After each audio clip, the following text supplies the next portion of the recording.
after the break, talk about the bridging quasi-natural experiments and structural models. So as you might notice, the theme of this DSE conference is try to combine quasi-natural experiments, RCTs, with structural models. So I hope today's lecture will give you some ideas about how to bring these two different fields of research together. So to talk about that, I will make use of my recent paper that try to study the rural pension, labor allocation, and aggregate income using data from China. So this is a joint work with Qing'en and Tsinghua from Shanghai Jiaotong University, and my two colleagues are Bingjing and Xiaodong from Hong Kong U. So in many developing countries, we observe there's a huge gap in the labor productivity or labor earnings between the agricultural and non-agricultural sectors. This is quite common phenomenon even after we control for a lot of observable characteristics such as workers' education, experience, and their working hours. And this phenomenon is often called agricultural productivity gap in the literature. And at the same time, we also observe that in these developing countries, given this large gap between agricultural and non-agricultural earnings, still a large share of labor force remain in agriculture. So this is also a major reason for the significant difference in aggregate productivity between developed and developing countries. So for example, in China, in 2010, around 50% of the population are in the rural areas. At the same time, the average income of urban residents is 3 times of that of those living in rural areas. And this has been changed dramatically over the last 10 years. According to the 24 statistics, now only around like 35% of the people still live in rural areas, and the earning gap has been dropped to around like 2 times. So urban people earn like 100% more income compared to the rural people. Still, this is always a puzzle for economists, right? So what are the sources of this observed sectorial labor productivity gaps? And so this is one of the research questions we try to address. And also we try to understand why do these developing countries fail to relocate labor from agricultural sectors to non-agricultural sectors? And is there any policy that can help improve allocation and as a result could potentially increase aggregate productivity? So in the literature, there's 2 main reasons that can explain the agricultural productivity gap. One is resulting to this sorting and selection. So basically, they argue that the people working in agricultural sector have different abilities or skills that are observed econometricians from those working in the non-agricultural sectors. So basically, people sort into different sectors based on their comparative advantage. So suppose that people working in the non-agricultural sector have higher unobserved skills than those in the agricultural sector.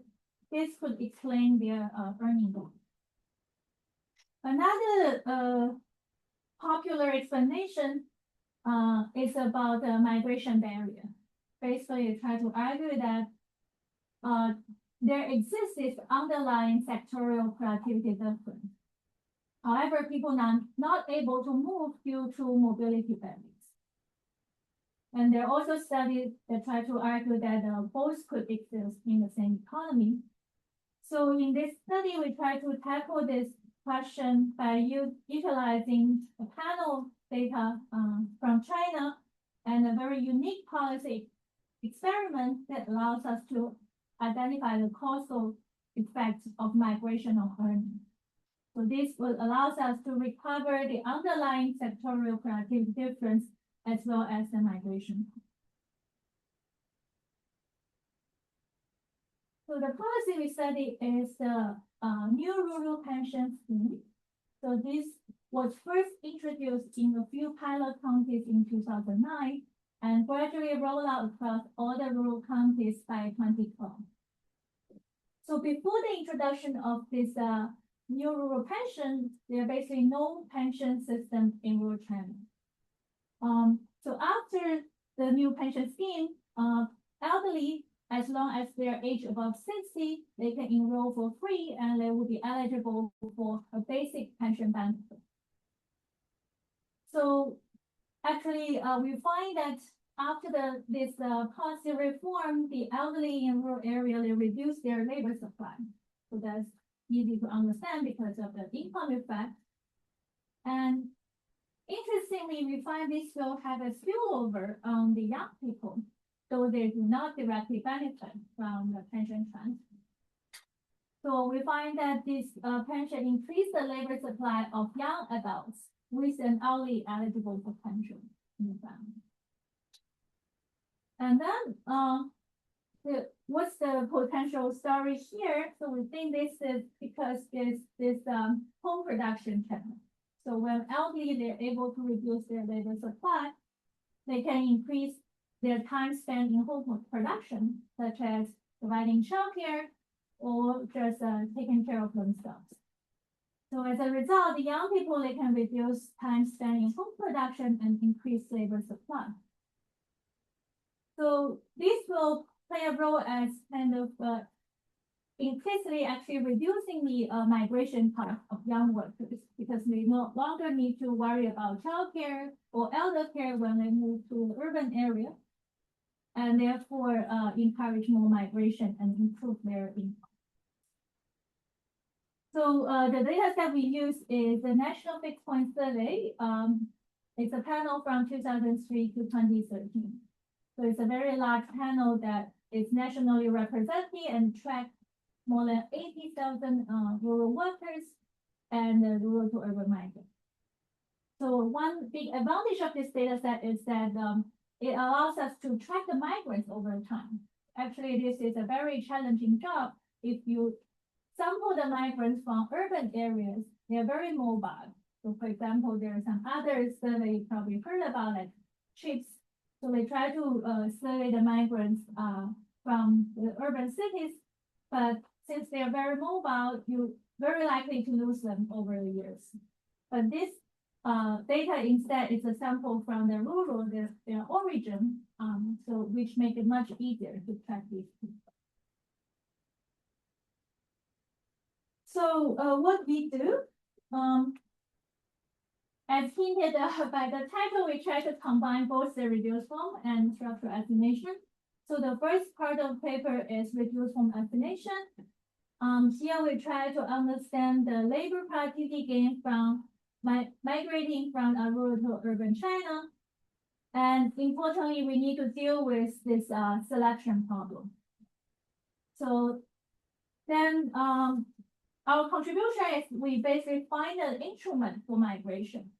Actually, finding the instrument in this context is not easy because we want to understand how migration affects earning. Actually, the earning gap between agriculture and non-agriculture, right? So then this suggests that the instrument should only affect people's migration decision, but not their agricultural or non-agricultural earning. So if you think about the typical instrument for migration, such as push factor, for example, the rainfall shock, so they would affect people's earnings in the agricultural sector. That's the reason they want to move to urban China. And also there's some pull factors, right? So we find the shocks in urban areas such as trade shocks. So this will affect migration, but at the same time, it will also affect non-agricultural earnings, therefore violate the exclusion rule. So in our context, we basically find a very niche setup in the sense that we utilize this pension reform. So the idea is that the pension reform only affects the income of the elderly. However, it will not directly affect the agricultural, non-agricultural earnings of young adults. However, it could affect migration costs through this intra-household kind of resource allocation because their parents can now provide more childcare and other care, So this implicitly reduces the migration. So that's the idea of the reduced form. So basically from the reduced form, we try to understand how the migration from rural to urban China can improve people's earnings. And then we try to kind of introduce the structural model. So as Hanmin just mentioned, so when we try to think about whether it's necessary to have a structural model, there are a few kind of advantages, right? So one is that you can understand the mechanism better. So in this case, the model is really helpful because we want to know how these rural elderly and their adult children interact. And we also want to understand this general equilibrium effect, right? So if we want to understand in the counterfactual, when we move more people to the urban area, what will happen? So concern would be that the general equilibrium wages would change, right? So we need a framework to account for that. And also we want to consider other policies, right? So one common debate about the pension is that it's still a very small scale pension transfer. So what would happen if we scale up the transfer? Right? If there are other ways, yes. I have a question about the data supply in the rural area. Because in rural area, you as a farmer, you can maximum to the paper hours, so you can survey, you can see how many time I spend in the farm, sometimes. Right. So we know people's agricultural working days and non-agricultural working days in rural and urban. So you're right that the people actually split their time between like different sectors. So it's possible that like, they spend some of the time in rural agricultural sector, some of the time in rural non-agricultural sector, and also like, urban non-agricultural. For example, if I am a elderly farmer in the rural area for the pension system, I also spend half of my day on the farm and half of day in care of my grandchildren. So after the reform, I will spend only 1/4 of the day. Yeah, that's the idea. Yeah, we can see that. So very interesting. But if the pension, two questions. One is does the pension reform, rural pension reform, coincide with some other reform that also may affect the outcomes you're interested in? That's one. Second, if my understanding that rural pension amount is still very small, right?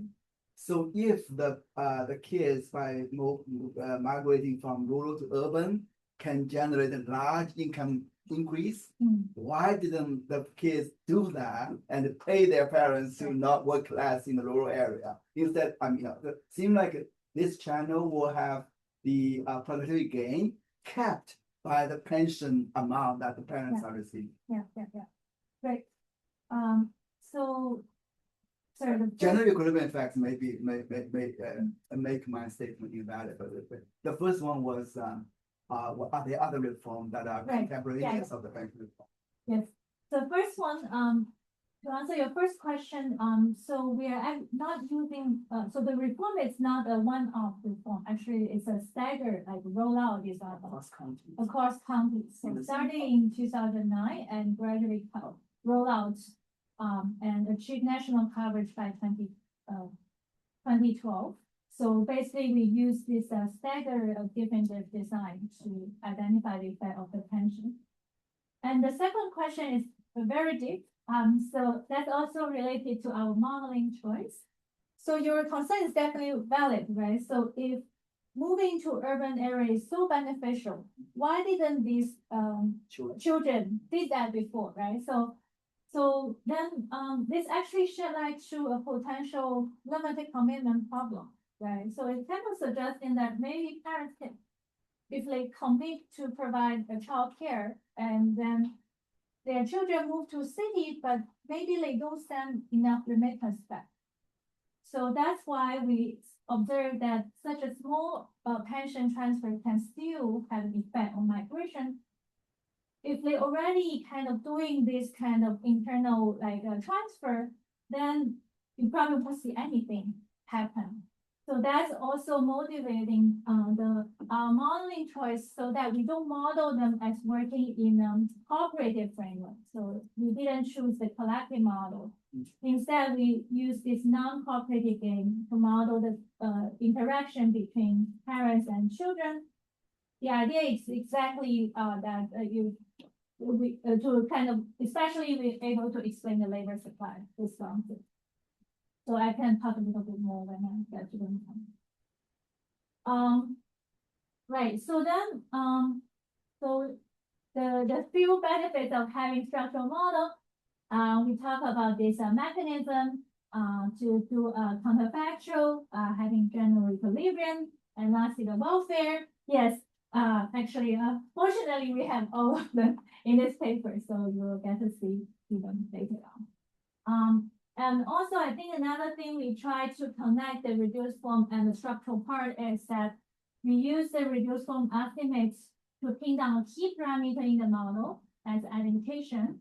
And then we also use the model to validate some of the reduced form findings. So we try to use indirect inference, and then we use the model to simulate the effect of pension on migration and labor supply. And we show that that's kind of consistent with the diff results. So that's also a model validation. Then, yeah, so the counterfactual. So just a preview of the results. So using this reduced form specification, so basically it's a different, actually it's a triple diff specification. So we've utilized this stagger rollout across counties. So that's a kind of typical difference in difference setup. In addition, there's another difference that's between household with an elderly age above 60 and without, because if the elderly is above 60, they can automatically be eligible for this pension transfer. So we think that the household with pension eligible elderly will be treated, so their migration costs will be affected. So this would be a triple design. So we find that the pension increases migration by 4.2 percentage points for young workers if their parents are eligible for pension. So that's the first stage, which show a significant relationship between pension and migration. Second stage, we try to see how migration affects people's earnings. So we find a very large link estimate. So that's 86 log points. So that tells us that for those marginal workers whose migration decisions are shifted by this pension reform, their earnings will be increased by 86%. If you originally worked in a rural area and now you move to urban, there's a substantial increase in your earnings. So how do we interpret this number? Does it mean that the underlying sectorial productivity gap between agriculture and non-agriculture is 86%?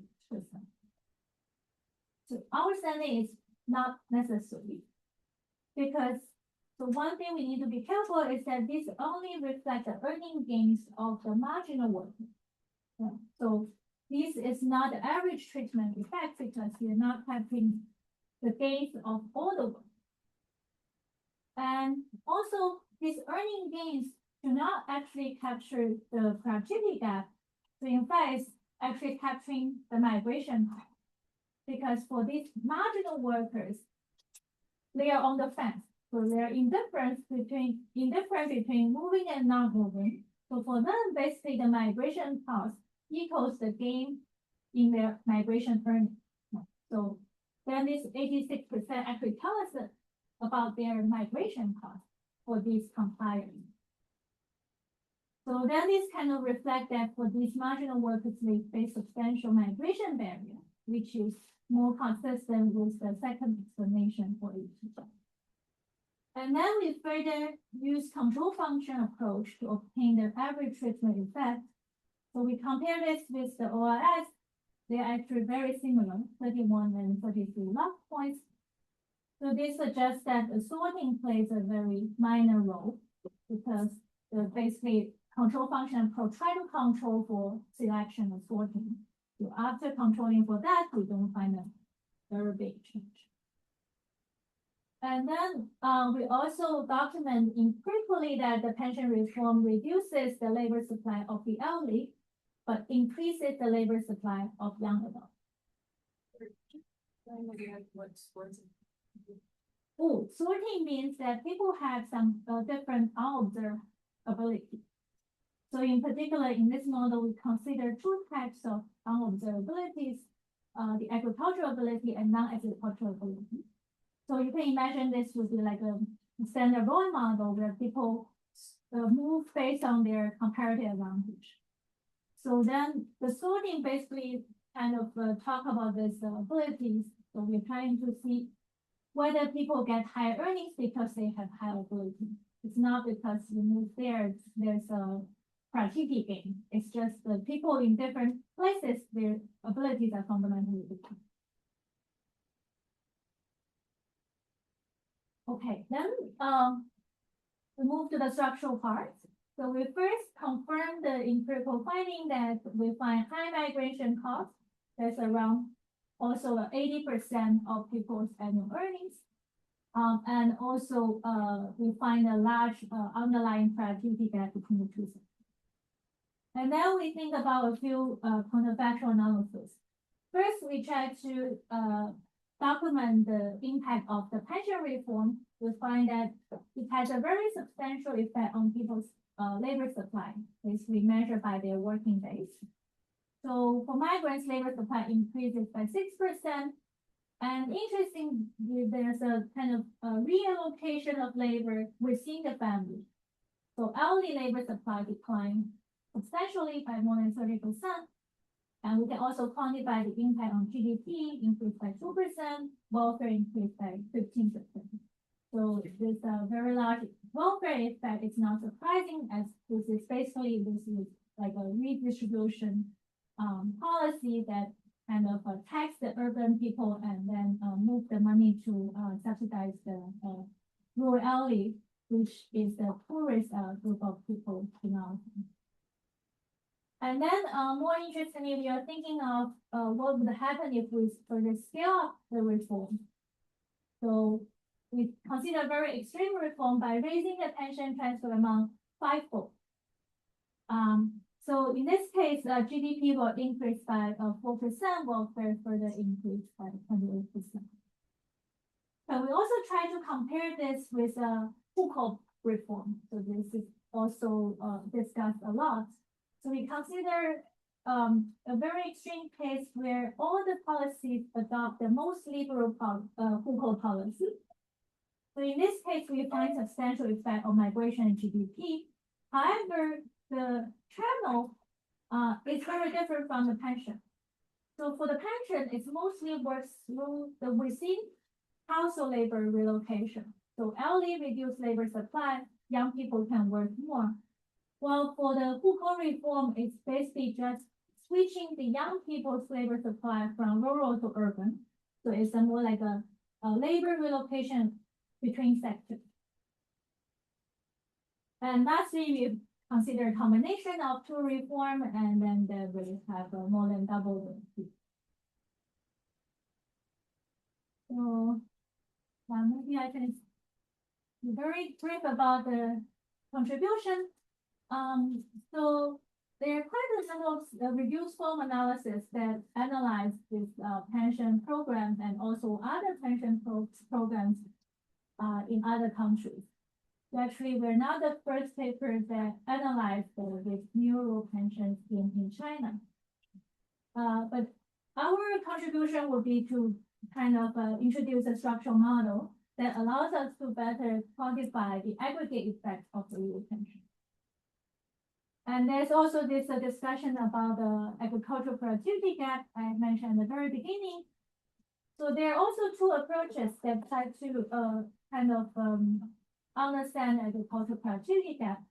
One is purely structural. So basically, they just develop general equilibrium models, try to use functional form assumption to help them identify the underlying factorial productivity. Another approach is purely reduced form. So they basically just use individual fixed effects, try to look at those movers. So the same person, they move from one sector to the other and look at their earning change. However, this approach also has some problems because people move for a reason, right? So if we just focus on the movers, the migration decision is endogenous, right? So there's also some criticism about this approach. So instead, here we try to use a quasi-natural experiment as an instrument for migration. This allows us to estimate late and average treatment effect non-parametrically. And we also have this structural model to allow us to do the more counterfactuals, just like the first literature. Lastly, we contribute to those papers that try to understand migration costs. There are also macro structural approach and micro reduced form approach. So we basically combine this to in an integrated framework. And in particular, we try to open up the black box of migration costs. So there are a lot of discussion about what are the sources of migration costs. And here we try to pinpoint one, which is through this family obligation, and using this pension reform to understand how it affects the elderly and their adult children in this home production arrangement.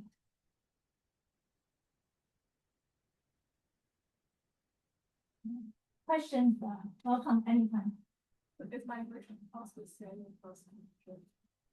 No, it's heterogeneous. Without migration costs to vary with age, education. We also have measure of the Foucault's index that measure the strictness of this migration policy. And also the model explicitly capture this parent-children interaction. So part of migration cost is from the fact that you need to take care of your kids, you need to spend time in home production, and the pension allow you to reduce this part of the migration cost because parents can spend and spend more time in home production. So in the reduced form estimate of migration cost, it's then that's not the heterogeneous. So you basically only get one number. so that's the migration cost for the comply. So the parents work less and then taking care of the children, that's the main channel for the reduction of the migration cost. Yeah.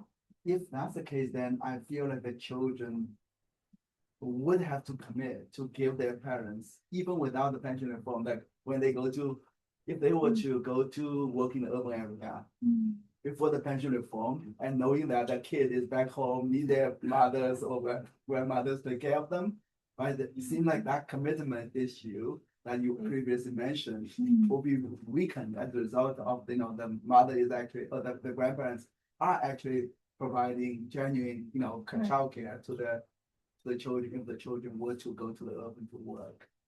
So we'll see the model how the bargaining, the lack of commitment work, but that's to me that. So another possible channel is for elder care. So with pension, parents can take care of themselves. So there's already study that find that parents increase medical expenditures, their health gets improved. Then in this case, it's also less. The children. The elder care burden the children can. That part I think is most powerful. Okay. All right, let me talk about the data. So this is a national fixed point survey. As I discussed before, the biggest advantage is that this is origin-based panel. So this allows us to track the migrants much better than the destination-based surveys. So it surveys around 20,000 households and 80,000 individuals annually. So it covers more than 300 villages in 31 provinces. So you can see this is the raw data. This shows the share of people we can track for a given number of years. So we basically compare with most of these surveys, we are kind of doing a pretty reasonably good job in finding these migrants. We restrict sample to working age adults without college degree. and we require them to be observed for at least 2 years. So for migration, the definition is that people work more than 180 days out of. So this is a summary statistics. Just you can just focus on these red numbers. Here, if we look at the annual income, so you can see this is a log annual income. People in non-agricultural sector earn much more than those in agricultural sector. So that's around a 70% difference. However, if you look at the daily wages, the difference is much smaller. So it's less than 30%. So the reason is that the people working in non-agricultural sector work much more working days compared with those in agriculture. So this is also what we try to capture later on in our instruction. So, another kind of takeaway from this table is that when we look at the agricultural productivity gap, we'll use daily earnings rather than annual earnings to better reflect the difference in productivity rather than the difference in labor. Right. So about the pension.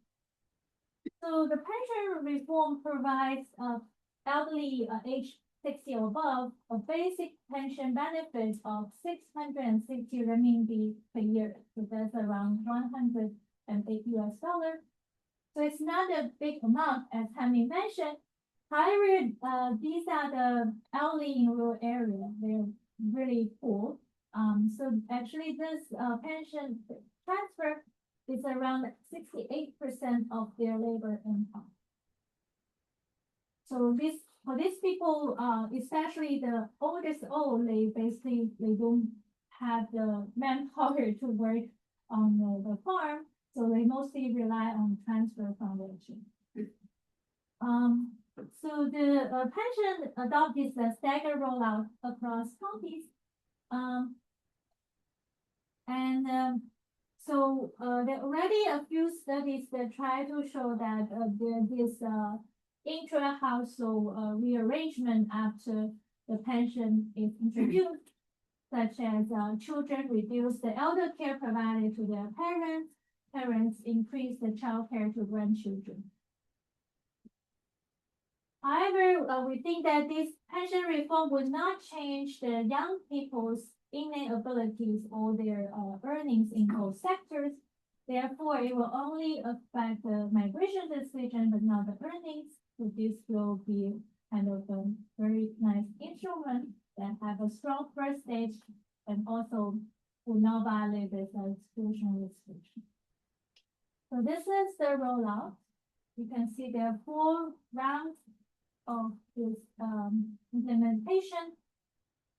So achieve national coverage by 2020. Reduce form. So we introduced a very simple model to help us understand the reduced form findings. This is a typical Roy model. First, we consider 2 sectors, agricultural, non-agricultural sector. R capture this underlying productivity difference between the 2 sectors. So that's the parameter of interest, underlying ATG. However, we only observe the earning difference or productivity difference between those people in rural and urban area. And we need to be careful that the observed ATG may not be the same as the underlying ATG due to selection. Right, so you can write down these daily earning functions for both those in agricultural sector and non-agricultural sector, and A for individual I in household H at time T. So it would be a function of their underlying productivity. For agriculture is just log WA. For non-agricultural is log WA plus this ATGR. And then it also depends on their observable characteristics X, and importantly also the unobserved ability. So UA and UNA will be different for the same individual. And people will sort based on their comparative advantage, which is the difference between these 2 abilities. So, if you look at this, the observed APG, basically, we can estimate this observed APG using the typical like wage regression. We can control for a bunch of fixed effects like county fixed effect, crawling time, year fixed effect, control for individual observables. And then we are interested in gamma 1, which capture the earning difference between those in non-agricultural sector with those in agriculture. However, this would be subject to selection, right? So the ORS estimate equals to the underlying APG plus these two additional terms. The first one is equals the average unobserved non-agricultural ability for those people who choose to migrate. So here, V is the difference between these two abilities. R is this basically the migration return, and N is the migration cost. So that's the selection coming from those migrants, and also for non-migrants, the stayers, there's also selection. So they choose to stay for a reason, right? So they must have relatively high of agricultural ability. So this term captures the average agricultural ability for those stayers.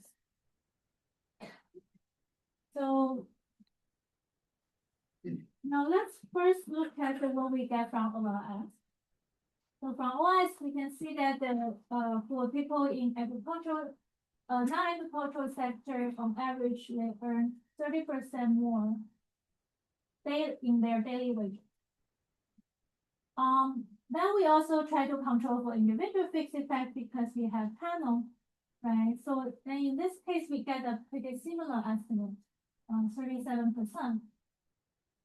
So then the idea is that whether this can actually tell us anything about the underlying productivity data. So we are worried that this is still subject to a problem because for people who choose to move, they move for a reason. So maybe they get a positive shock in their urban wages, so they choose to move to urban areas.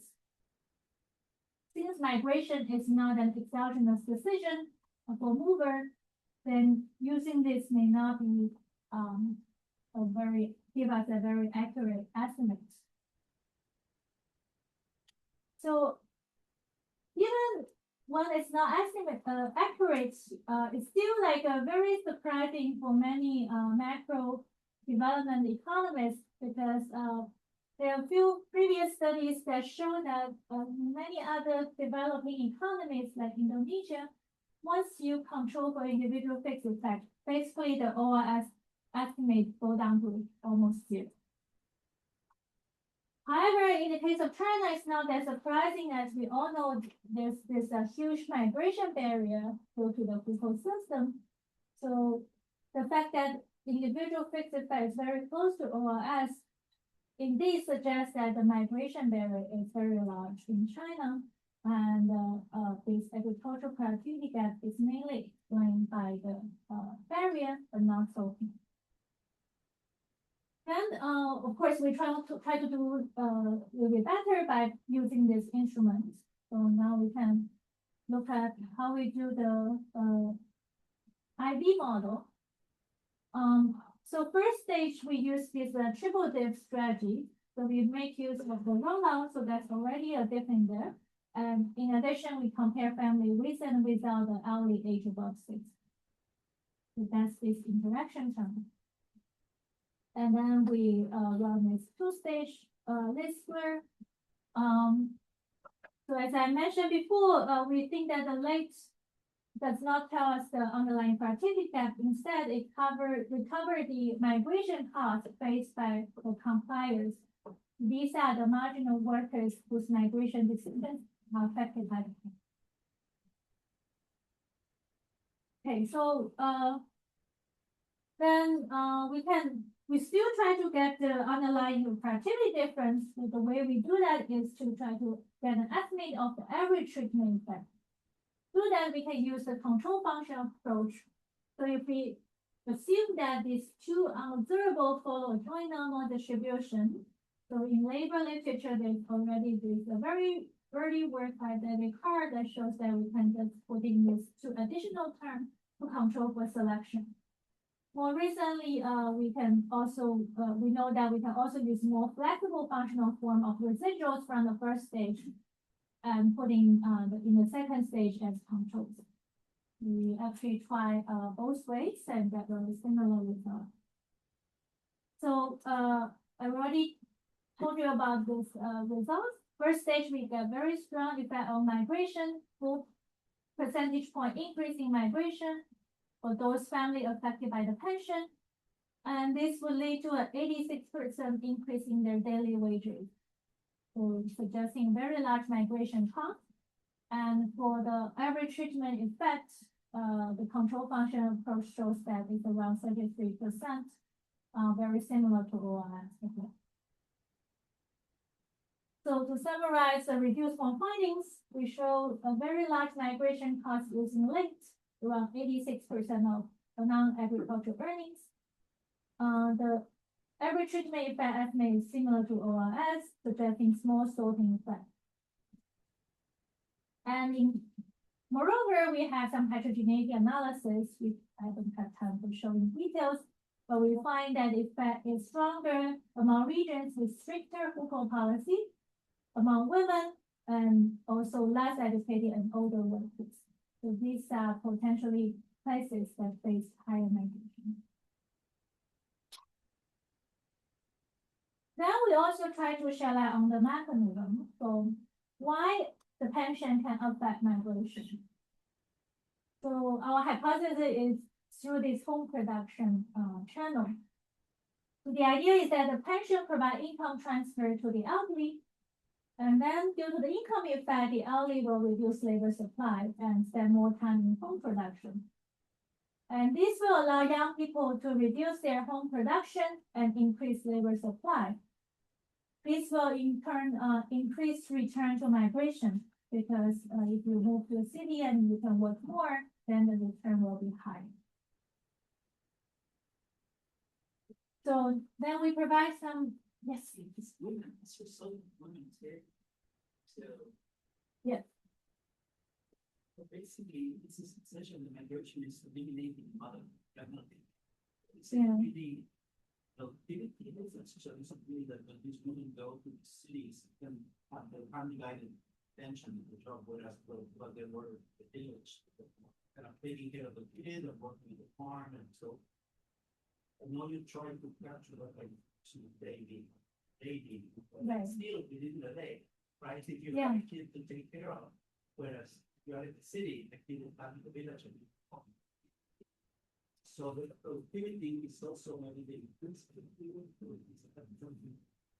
right. So in the model, we try to capture the wage difference between men and women using like this wage equation. So basically, we assume men and women have different human capital. So there's a dummy that captures this wage gap. But the underlying like ability, whether there's a difference between the men and women, that we need to think further. So the main story we try to argue here is through the migration costs. So women face higher migration costs because they have more family responsibilities. And this pension kind of release more of this family burden for women because they are mostly taking care of the kids and the elderly. So that's why we see larger response. But for productivity, we need to do more analysis to check. But now we just capture it in a very simple way that they just have different human capital. And we assume the same underlying productivity function. Okay, so this shows you the empirical evidence on labor supply.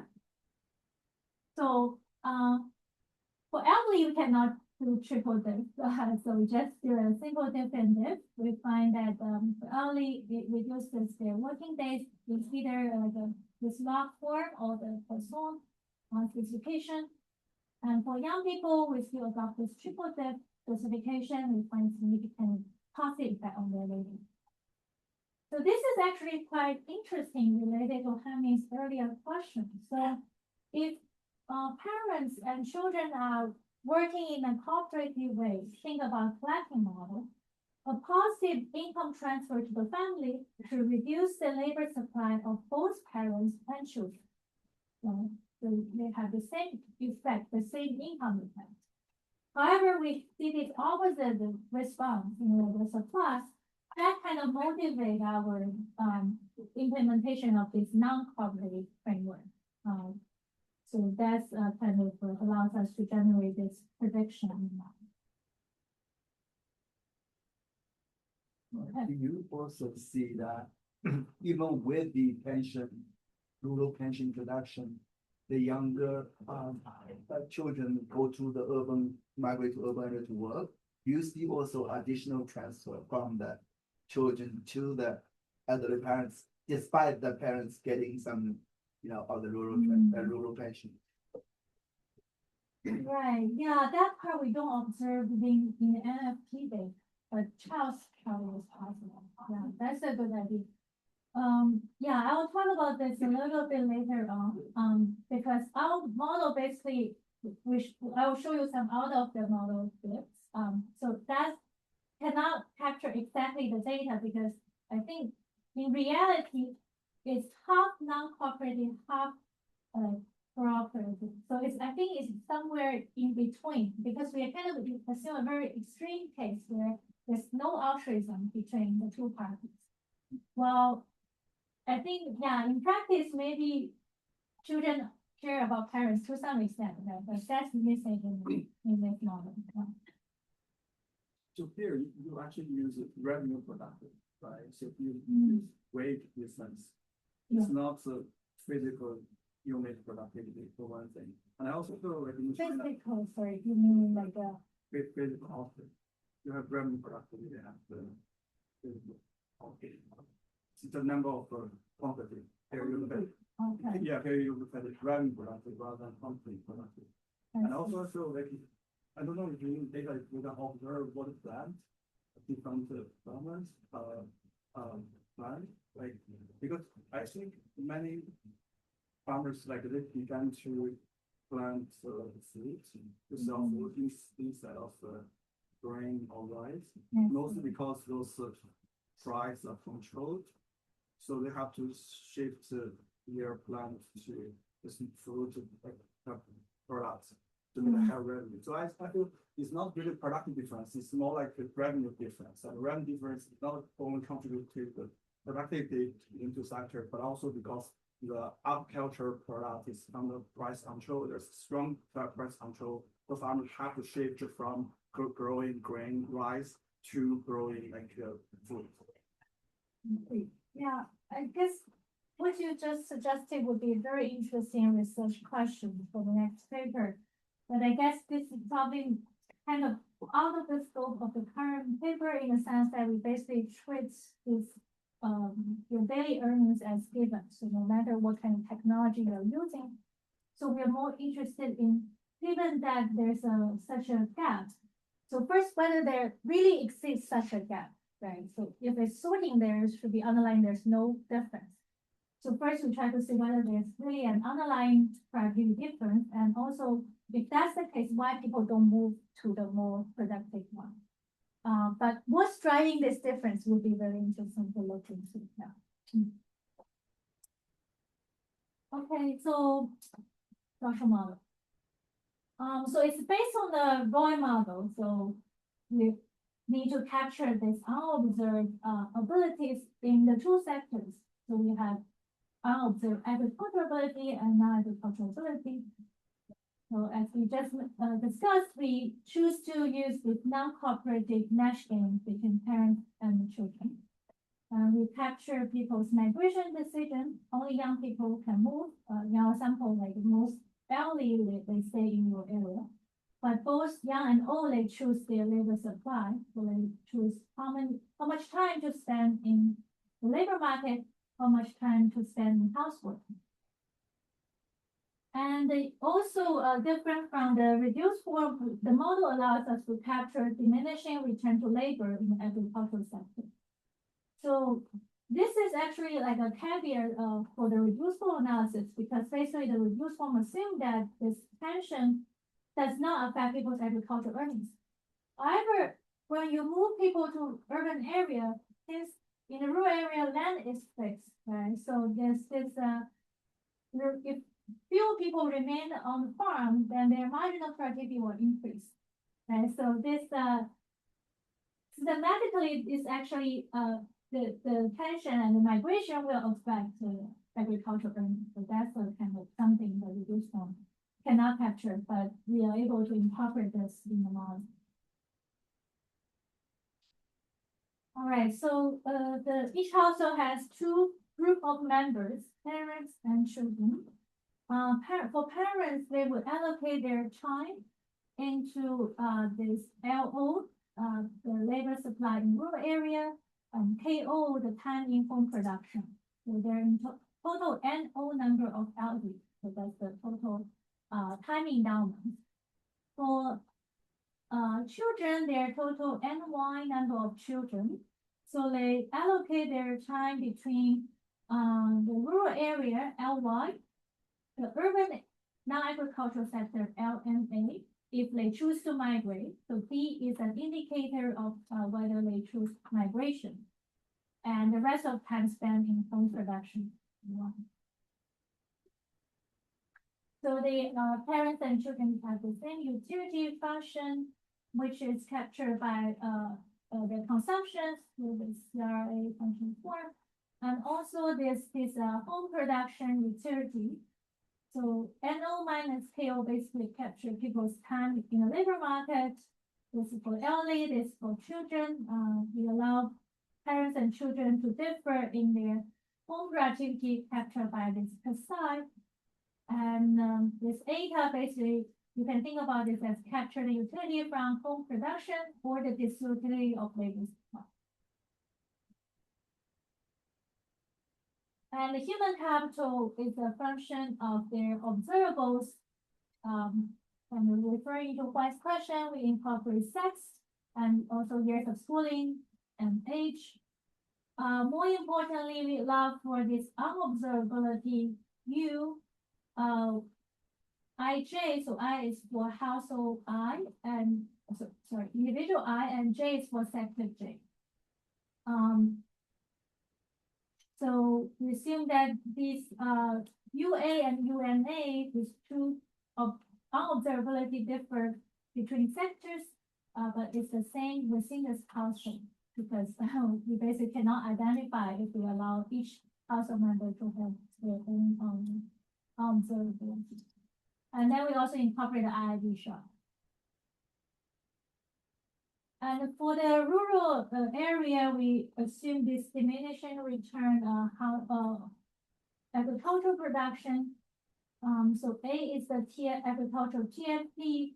H is the household's effective labor supply, which is the aggregate of human capital of the elderly times their labor supply, as well as the counterpart for the use. And it's subject to this diminishing return parameter alpha. So this is to capture the idea that land supply is fixed. So if more people work on the farm, the marginal productivity will be lower. So for the rural non-agricultural production, we assume the same functional form. So this is kind of due to the data limitation. Yes.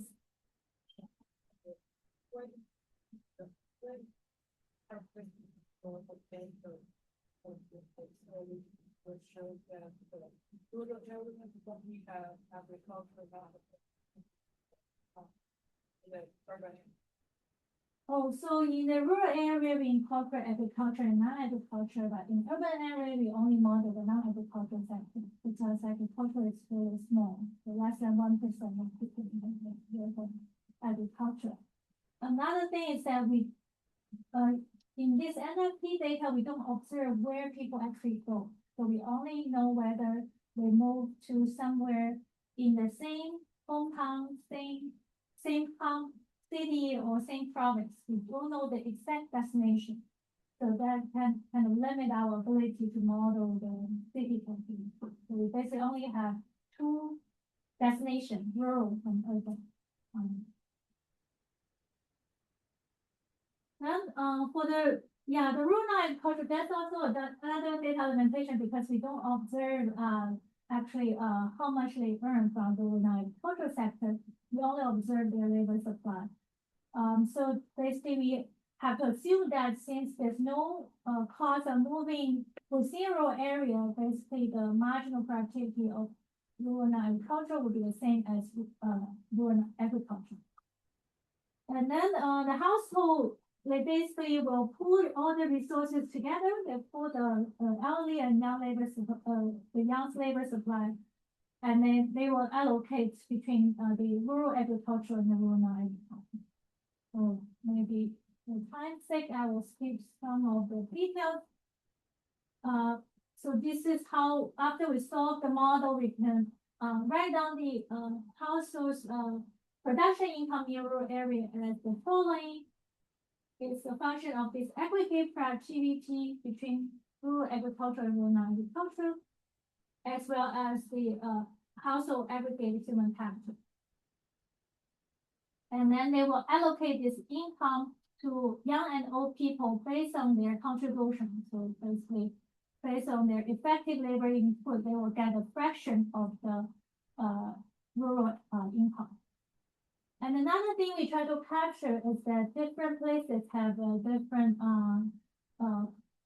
distribution cost. So that's the idea, common see in the trade literature. So we basically have this cover R to capture the cost of living in a rural area. In urban area, there's another cover to capture the more expensive living cost if you want to move. For urban area, it's much simple. It's just a linear production function. So income is a function of the wage rate, your human capital, and labor supply. Wage is a function of the non-agricultural price and the productivity. So one thing to know is that these prices are equilibrium objects that allow to change with this labor supply, and as a result will affect wages in the general equilibrium. Okay, and then with kappa U capture the distribution cost or living cost in urban area, so effective income will be divided by this kappa. Now, how do we model the migration cost? So for old people, they don't migrate, so their income is simply their rural earnings plus the pension transfer. So P is the pension payments. So for young people, there are two possible sources of income. One is from rural area, and the other is from migration. They move to urban area. This will be the earnings from urban agricultural sector. At the same time, they also need to pay migration costs. So we allow for two types of migration costs. One is the fixed cost captured by M2, and there's also marginal cost M1 that's associated with your labor supply, LME. And these marginal costs can vary with your individual characteristics like age, education, and also we incorporate something like an instrument here, which capture the Hukou strengthening. So as we just discussed, I don't observe where you move to, but I know where you're from. So we basically construct an origin-based Hukou index. So that's like that.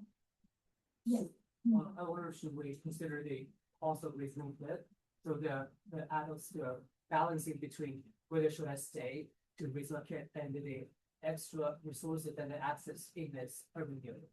Right. So the cost or benefit from raising a kid is explicitly modeled through this home production. So the idea is that if I work more in urban areas, I will have less time to spend with my kids, right? So that will kind of reduce my home production and reduce my utility. So that's no longer in the migration cost equation because it's already explicitly modeled here. But that's like a kind of important when we open up this black box. Instead of just putting it as an indicator in this reduced form equation, we directly model this component. I guess the question was, I know that income so the consumption is, income can only be used, additional income can only be used to affect consumption, right? Not affecting the home production. Are there inputs in the home production that can So be it's only- purchased? Yeah, using it's only time input. So it's only time inputs, yeah. right? That's what you were asking that. I That see. maybe the actual income could be used to pay for some, extra books of the I kids' see. education I or some other care. Right, yeah, that's not theirs. They will come with like higher consumption. Yeah. Yeah. Right, okay, so.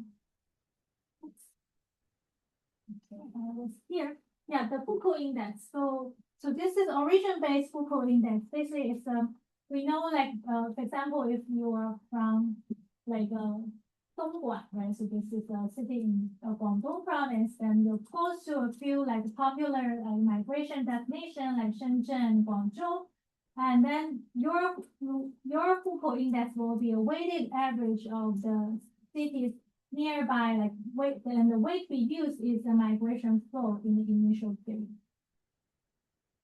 Okay, so let me be very brief about the optimization. So it's just parents. So there are two cases when no migration, then parents simply choose their labor supply in rural area, and children also choose labor supply in rural area. If there's migration, then in addition, children need to consider how much time to allocate in rural, how much to allocate in urban. Because, and migration will happen if the value of migration is bigger than non-migration for young people, given this idiosyncratic preference. So we have a small illustrative example, but I guess I don't have time to cover here, but there's some interesting prediction from the simplified model. So we proved that so first, when there's a more pension transfer, hourly labor supply will decline. That's not difficult to understand. And secondly, we find that this the labor supply of young adults in agriculture and non-agricultural sector will increase with the pension transfer. And also, the labor supply of young people in non-agricultural sector increase with the migration cost. So the idea is that you need to, if you decide to do the migration, you need to overcome this kind of fixed cost of migration, right? So in order to compensate this migration cost, you need to kind of earn more in the urban area in order to have enough payoff, right? So when migration cost is higher, then you see they will supply more labor in urban. Okay, so another prediction is the effective cost of migration decrease with pension. Okay, so estimation. So I'd like to talk a little bit about the identification, because I think this is a nice thing about the paper that where we try to link the quasi-natural experiment with structural model. So this is the part I want to focus on. So one difficult parameter in the model is this diminishing return to labor in rural agricultural sector alpha. We're not sure if you still remember, so we basically have this alpha term on top of the H, right? So how do we kind of identify that? The idea is that we want to make use of this reduced form estimate, the triple-dip estimation. From there, we can observe the effect of pension on migration, right? So we know that the pension can increase migration through this home production channel. On the other hand, because of diminishing return to labor, when more young people move to the city, the labor productivity in rural area will increase. This will dampen the incentive to migrate. So you can imagine if alpha is very close to zero, to very big diminishing return to labor, then basically the effect of pension migration will be very small, because once people move out, the earning in the agricultural sector will increase, then people will have disincentive to move. Right, so from this moment, we're able to shed light on to what extent the labor productivity kind of change with the labor supply. So we basically estimate and find a big TSV gap between agricultural and non-agricultural sector. And we also can estimate how this change over time. We find the TFB grow faster in urban non-agricultural and rural agricultural, suggesting that this the productivity gap would be getting bigger and bigger over time. And we're also able to estimate the migration costs because migration costs are heterogeneous across households. We can basically recover the average migration cost, which is around 70% of non-agricultural earnings. And there's also a change over time. The migration cost is declining over time. This is mainly captured by two reforms. One is the pension reform, and the other is the FUCO reform. So then we have a bunch of targeted movements. I like to highlight a few of untargeted ones. So first, we are able to match the observed APG pretty well, and also the trend in APG and trend in migration share. So we also try to compare our model's prediction with the reduced form estimates. Remember, we show the pension increases labor supply of young workers, reduces labor supply of the old, right? And our model can also predict the same direction, but the magnitude is a bit different. So that's like what I discussed with Tommy. I think because the model assumes people are selfish, so purely non-cooperative. So in this case, there will be a much stronger response implied by the model compared with the model if we assume some kind of output. So that's kind of suggesting that in reality, like maybe it's somewhere in between. Okay, so you have 20 minutes, so let me talk about the counterfactuals. So when we estimate the model, it's purely kind of a partial model because partial equilibrium model because we only need to capture the behaviors of rural people, whether they choosing move or not, right? So that has nothing to do with the general equilibrium. So that makes our life much easier when we do the estimation. But then when we want to bring it to counterfactual, it would not be enough, right? Because, for example, if we think about a large scale counterfactual, we scale up the pension, there will be more and more people move to urban region. That will change the price of the agricultural and non-agricultural goods, change the wages, right? And also there will be a question about the budget, how we finance those money. So then we need to close the model. So that means that we need to model, first of all, the urban workers. So we make very simple assumption about them. They just have this linear wage function, same as people who work the migrants. And then we assume government levied a lump sum tax on urban workers. The tax rate is 12.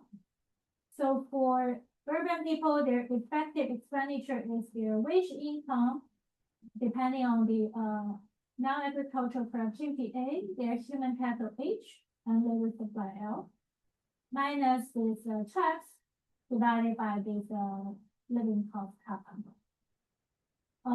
So one interesting thing is that when we estimate this, we find that actually the urban worker, they have much higher human capital compared with rural workers. So yeah, now we can close the model by imposing some equilibrium conditions. So these are the market clearing conditions. They assume that total demand for agricultural goods equals the supply, so DA equals YA. And from this equilibrium condition, we can pin down the price of agricultural goods. If you still remember, this wage is a function of the price and underlying productivity, right? So when the price change, people's wage will change as well. And also there's a budget balance of the government. The total money spent on the pension, this T, will be equivalent to the money they collect from the taxes. Now we want to look into some counterfactual outcomes. Because I'm working with a number of macroeconomists, so they care more about everyday outcomes such as GDP, aggregate productivity, etc. So one key moment would be the aggregate GDP. So we can decompose the change in GDP into three components. So one is the changes in aggregate productivity. So that's the GDP divided by total efficient unit of labor, AH. And then the second term is the change in human capital. That's the efficient unit of labor divided by the total labor supply. The last one is the change in labor supply. So we first run the baseline model. That's the baseline model consider the year 2013, where all the countries already have the pension system. And then we simulate a counterfactual using the same demographics in 2013, but shut down the pension transfer. So in this case, without the pension, we find a decline in GDP by around 2%. And interestingly, this change is mostly driven by changes in the labor supply. While the changes in productivity, human capital, they're in the same direction, but magnitude is much smaller. So this is mainly because if you think about the pension, what's the mechanism? So it basically reduce the labor supply of elderly, encourage young people to work more because they don't need to spend that much time at home, right? So there will be a big labor supply response for the young people. They increase labor supply in both rural and urban areas. However, in terms of the effect on migration, it's marginally small because only those families with elderly will be affected. So in order to shift the productivity and human capital, you really need people to move between sectors. So for pension reform, you can see a marginally small effect on these two dimensions. So you can find something similar here. So if you shut down the pension, the migration rate only dropped by 0.5 percentage points.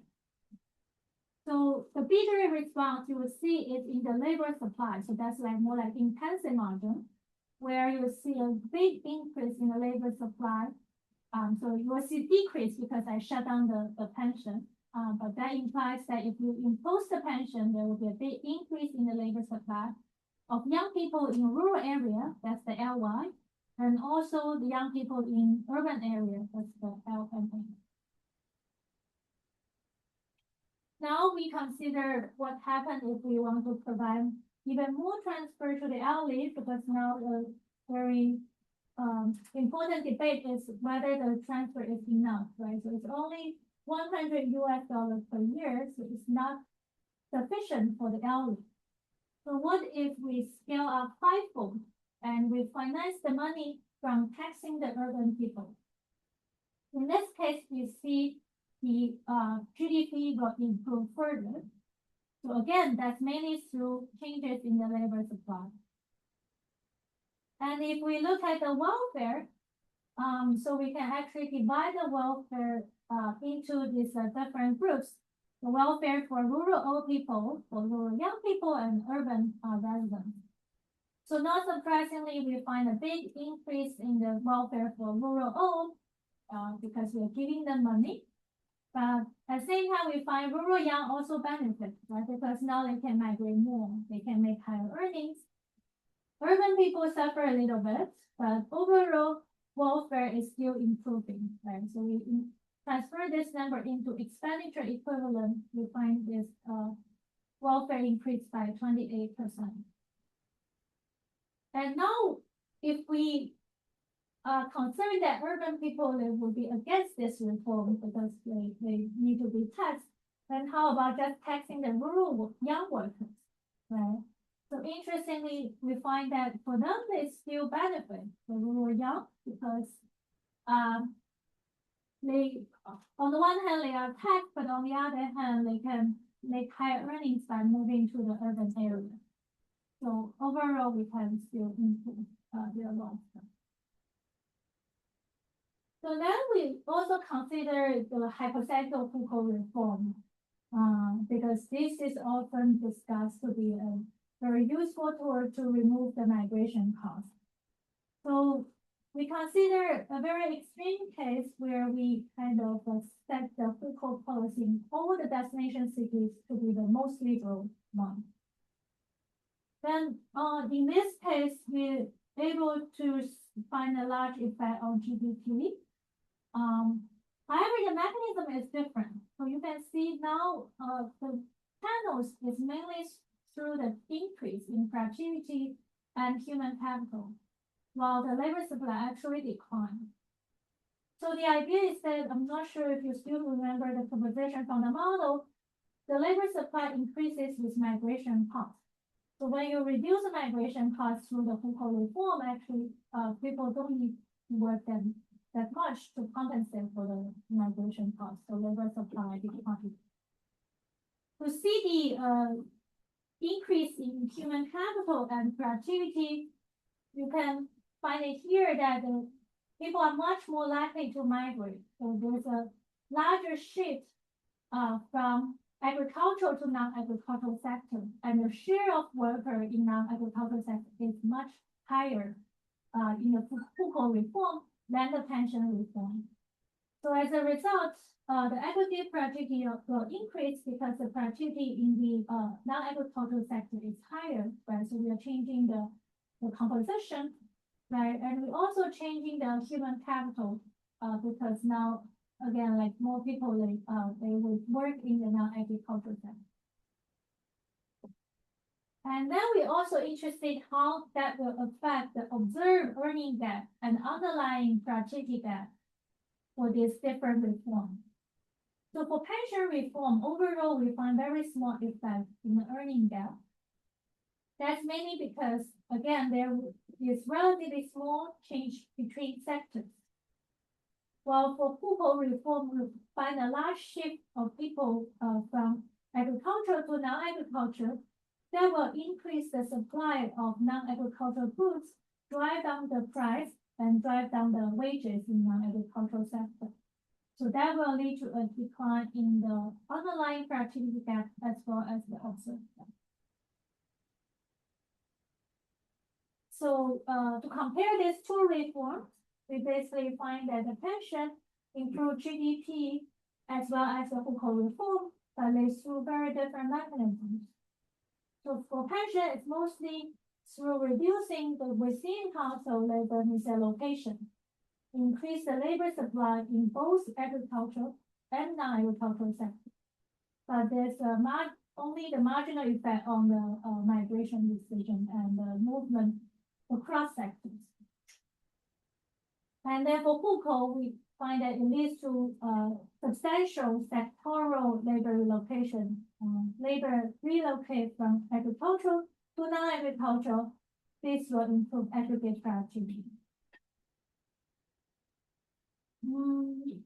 So lastly, we want to again test the model by thinking of how our results compare with the previous studies. So there's this very famous paper by my colleagues, Xiaodong and Tong. So they they also have a follow-up work where they show that the reduction of migration costs contribute to 8% increase in GDP during the period from 2005 to 2015.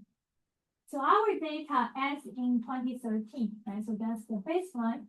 So then we also try to mimic the scenario by going back to 2003, again, 10 years ago. So we consider the scenario in 2003 the way we do that is we assume that everything else is the same as 2013. Only two things change. One is that there's no pension, and the other is the Foucault policy was at the 2003 level. So we only turn down these two policy reforms, and then we show that these two reforms leads to an increase in GDP by 6.5%. So we're able to show that these two reforms themselves can already contribute a lot to the GDP growth, and our estimates are very close to the previous. Can I ask a question? Yeah. So the way you think about migration cost is a fixed cost plus some variable costs increasing in the urban labor of the adult children, right? There are three components. Okay. The Yeah. fixed cost, Yes. marginal cost that can vary with your family characteristics and Foucault policies. And the third is kind of implicit through home production. Because if you move to the urban area, then you'll spend less time in home production, you lose utility from home production. And the rural pension, this is primitive, but this whole migration cost function, that's like a production function, right? Mhm. That's not affected by that reform, is it? Yeah, it's not. So we only, It's only through the reallocation of hours yes, that affect the Right. so the realized migration cost. exactly. Okay, so the seem like the reason this reform is affecting observed migration is really coming through the interaction between the parents, And labor decisions, and the children's. Yeah. Right? so that's the mechanism of the pension. Yes. That's the mechanism of the pension. It's like without, if there's no, I mean, I was thinking like, what is market failure?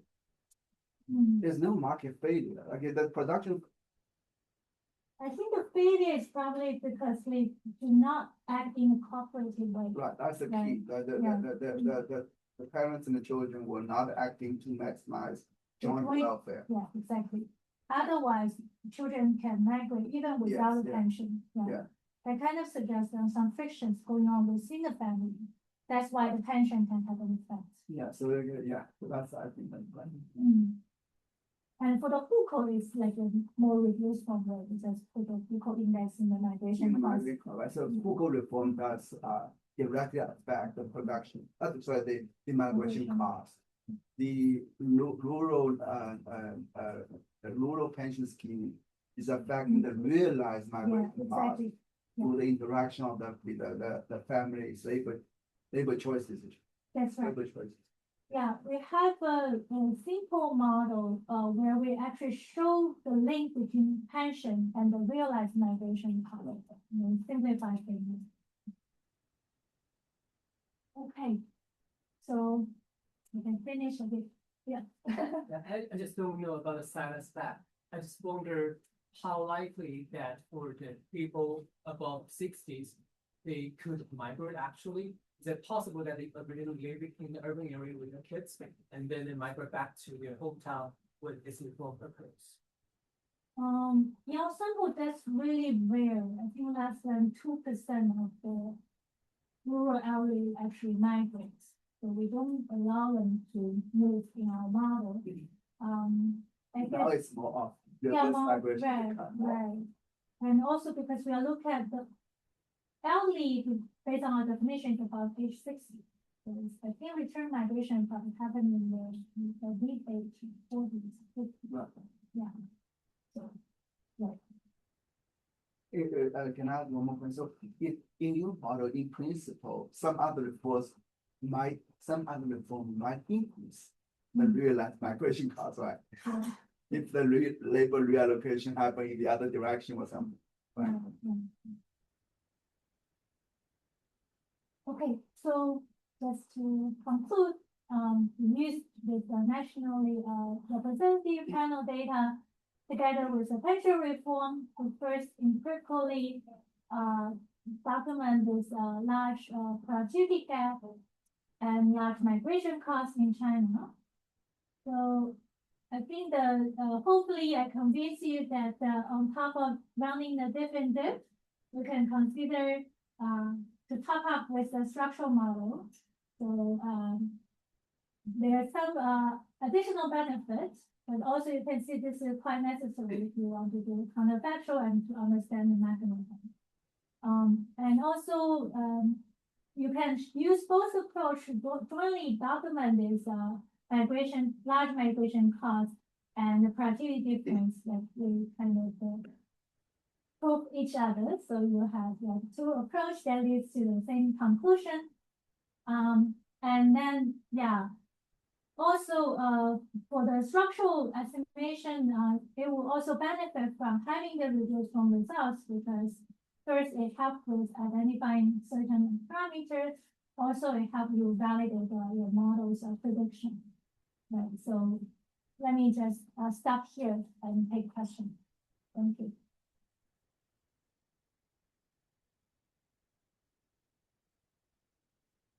Thinking, what is the size of funding lab is okay contributing from the lab here?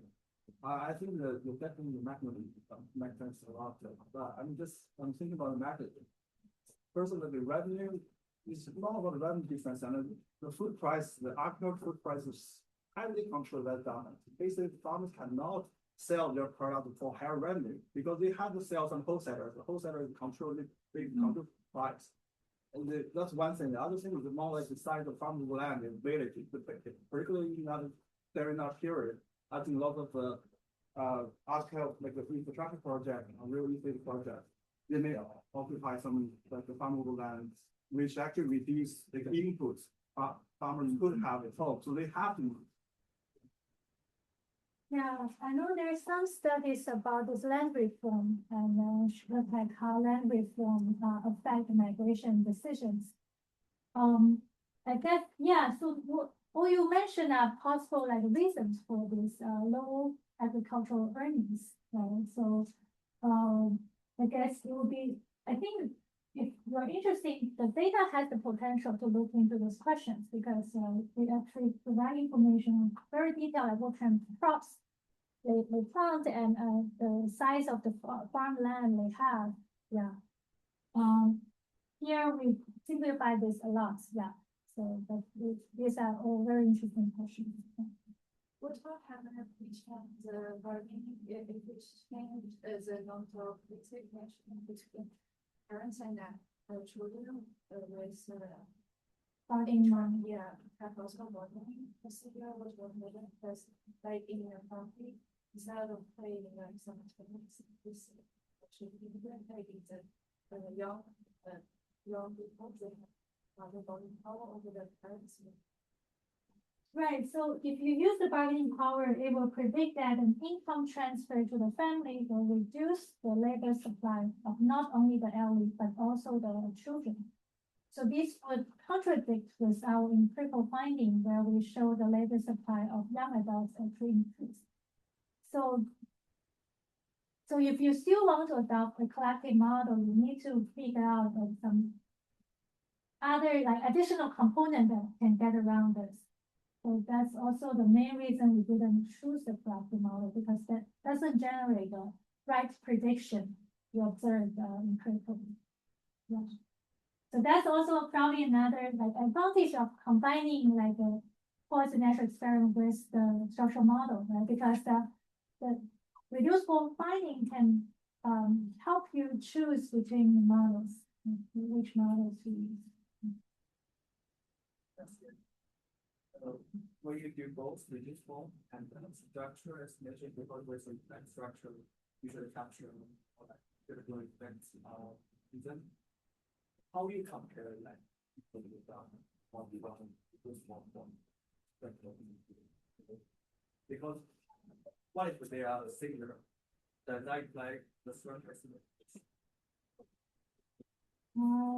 Depends on what kind of outcome you're looking at, right? So for here, for example, we find very similar estimate of migration cost in reduced form structure. Also, the underlying productivity factors are quite similar. Of course, because we're using fundamentally different approaches, so it's likely that you find some discrepancy. Right? So now you probably need to understand what's driving the discrepancy. So for example, structural model, you will impose some assumptions about the functional forms. Well, for reduced form, for example, we use IV, right? So IV needs to satisfy the exclusion restriction, but in reality, it might be violated in some cases. So for example, if there is distribution return to labor, then that assumption is likely to be violated. And also because reduced form, you'll capture mostly the compliance if you use IV, right? So you need to be careful, like what kind of things you're really estimating from these two different approaches. So, I guess for structural model, you're capturing the effect on the overall population.